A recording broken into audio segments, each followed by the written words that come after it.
E aí, perdedores, beleza? No vídeo de hoje eu vou falar sobre gravidez infantil. Eu sei que está na semana e amanhã já vai começar. Amanhã, que no caso hoje, que eu estou publicando o vídeo, né? Eu estou gravando esse vídeo dia 1 de setembro. Mas essa semana aqui o foco vai ser, né, o julgamento aí do Bolsonaro e dos seus companheiros de golpe, né? Esse tentativa de golpe.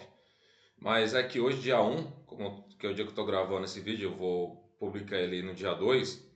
Saiu uma reportagem no UOL que chamou muita atenção sobre gravidez infantil, principalmente na região centro-oeste e norte do país.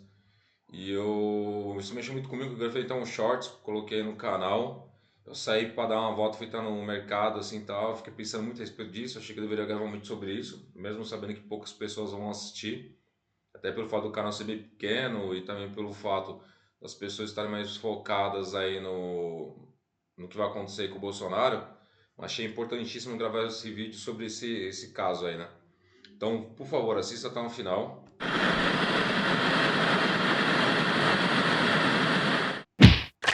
Então, logo após a nossa abertura, e antes de começar, vou pedir que você se inscreva no canal, deixe o seu like, né? Ative o sininho, compartilhe também. Nos apoie apoie com qualquer valor aí, escaneando no QR Code que está na tela, no canto direito. Tá bom? Que isso ajuda bastante para que eu consiga fazer mais vídeos, comprar equipamentos também, que você pode ver que a imagem não é tão boa, a gravação também não é tão boa também, né? Devido a questões financeiras, enfim, tudo mais. Mas vamos aí, por seguir então. Aqui está a reportagem, né, do UOL. Todos os nomes são citados aqui, até o nome da criança, da avó, são...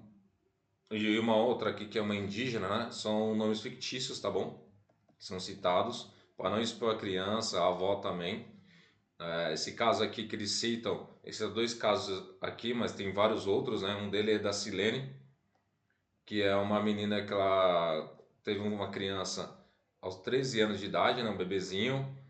Ela foi estrupada, não se sabe ainda direito por quem. A avó desconfia que possa ser um primo, no qual ela acolheu, né? Na sua casa durante um período aí, né, de um mês, mais ou menos, se não estou enganado, dois, e ela falou que talvez isso ocorreu durante o período que ela estava na igreja. Essa menina, tanto ela como a mãe, ela tem deficiência cognitiva, né, como diz aqui na reportagem.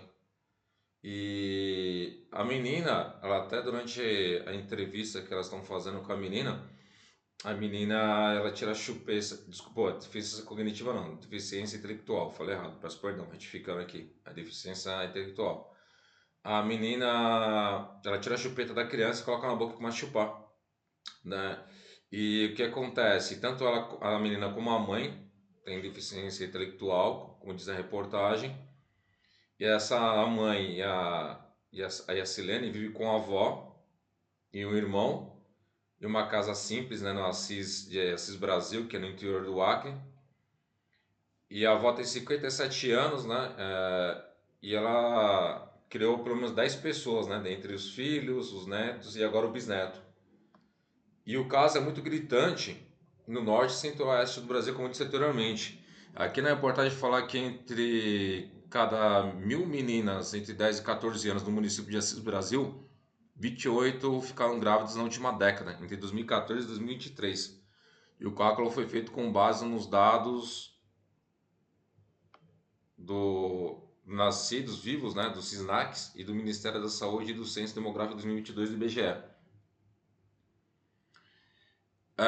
Aqui fala, os números revelam um problema grave, né, a naturalização da gravidez infantil decorrente de crimes de estupro e de vulnerável.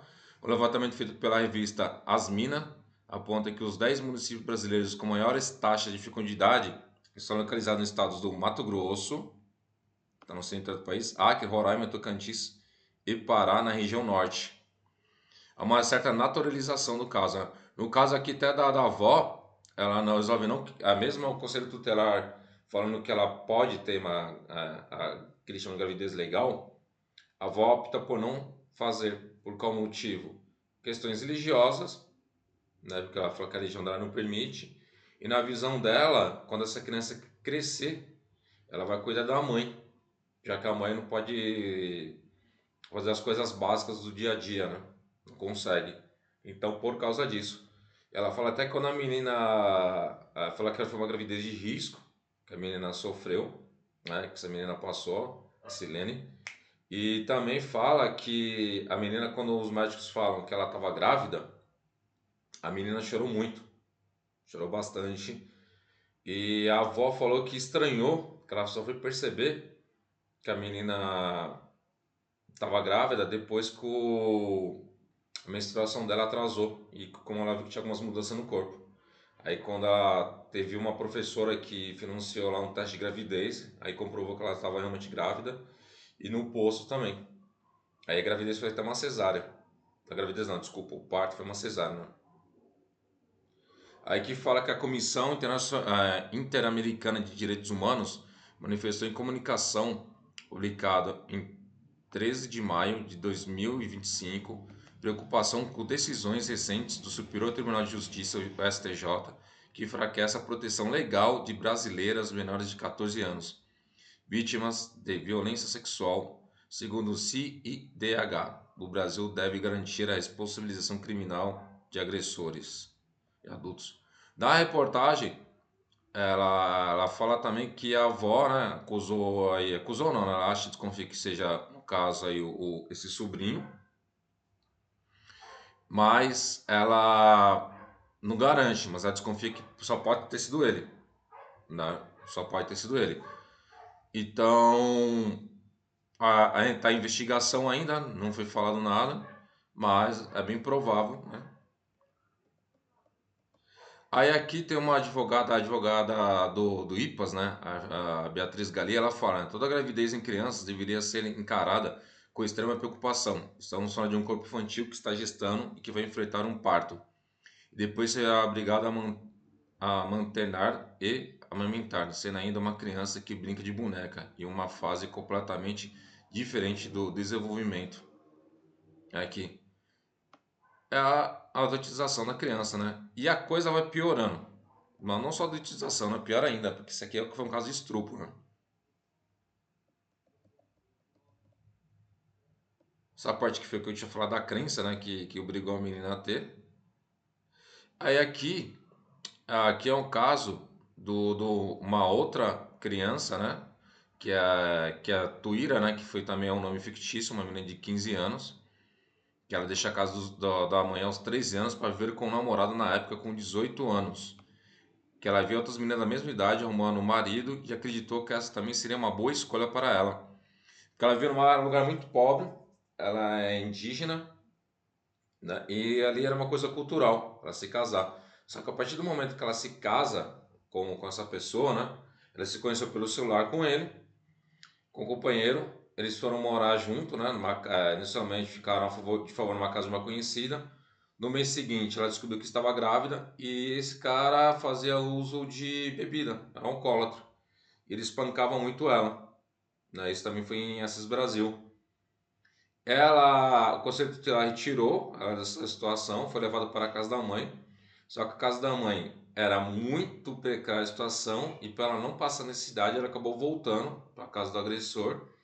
Só que agora ela mora com a sogra, com o sogro e com uma cunhada. Até quando a reportagem foi encontrá-la, ela chega com a cunhada que pilotava uma moto, ela com o bebê no colo e a cunhada tinha 13 anos.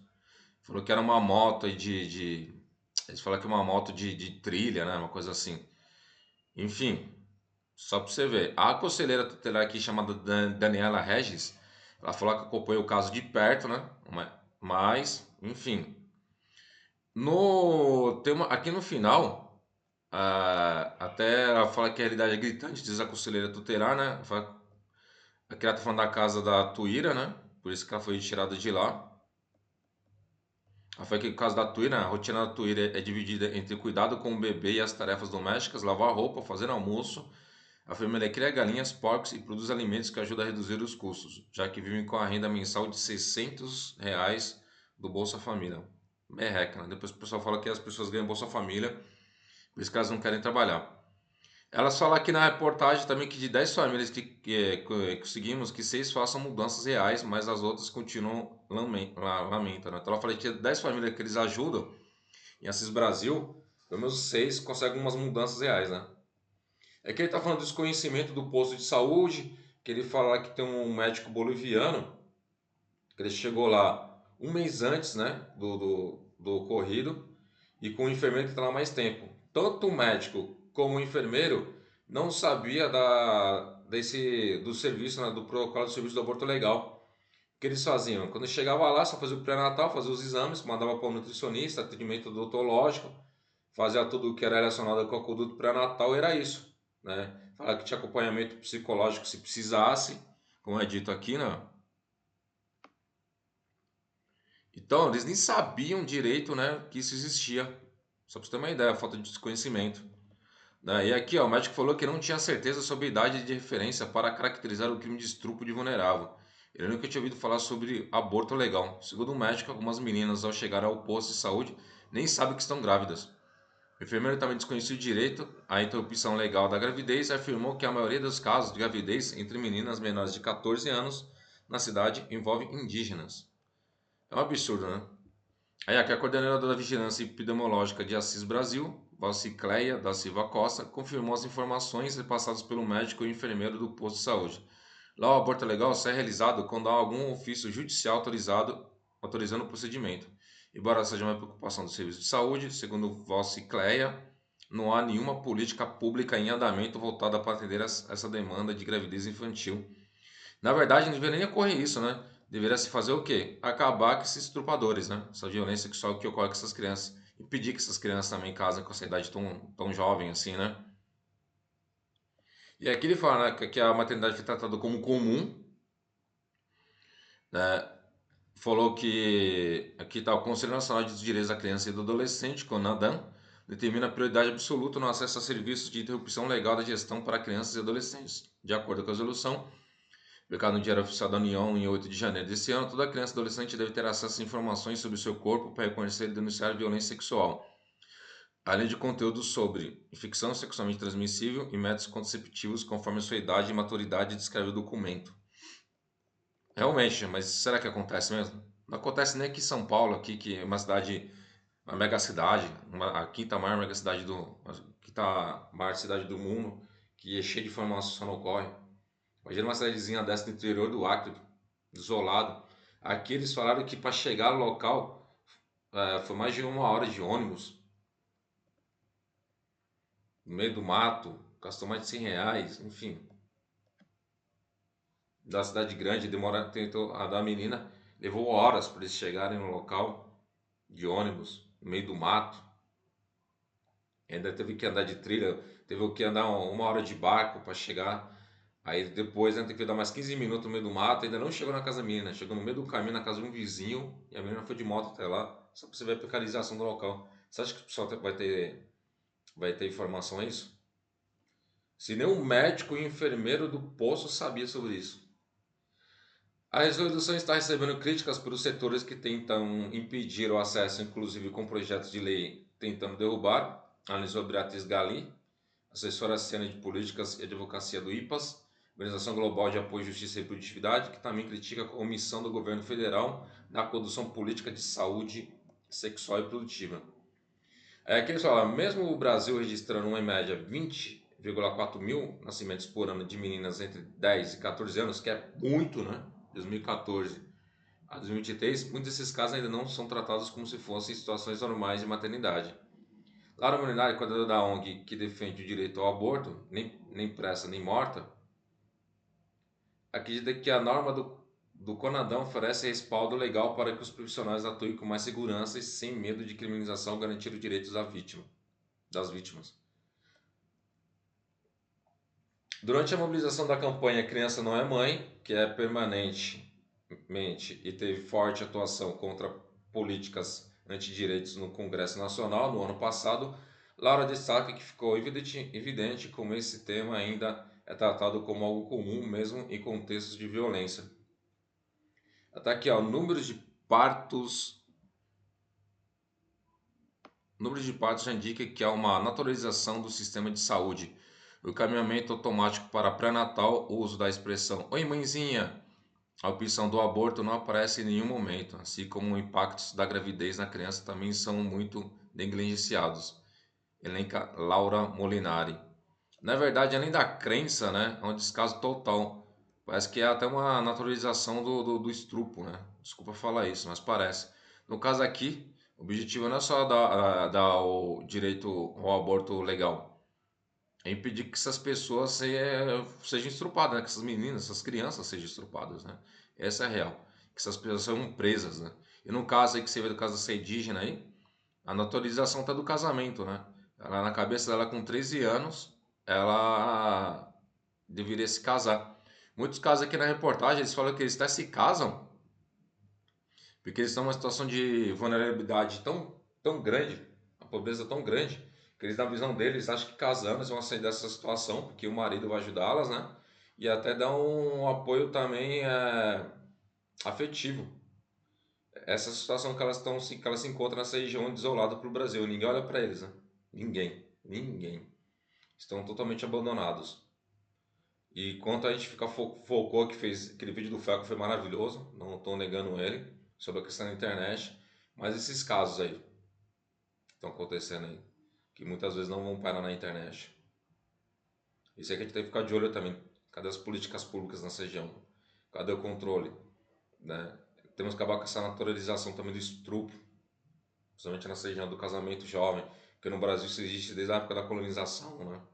Que essas crianças, que essas mulheres casavam jovens com homens mais velhos, enfim.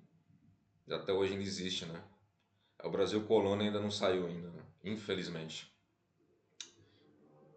Então é por isso é só, pessoal, né? Terminar com essa notícia triste aí e pesada, né? Como eu falei, achei necessário falar sobre isso, né? Tirar um pouco para fora essa angústia que eu tava depois de ler essa notícia, que mexe bastante. Isso aí, até a próxima. Muito obrigado por assistir até o final.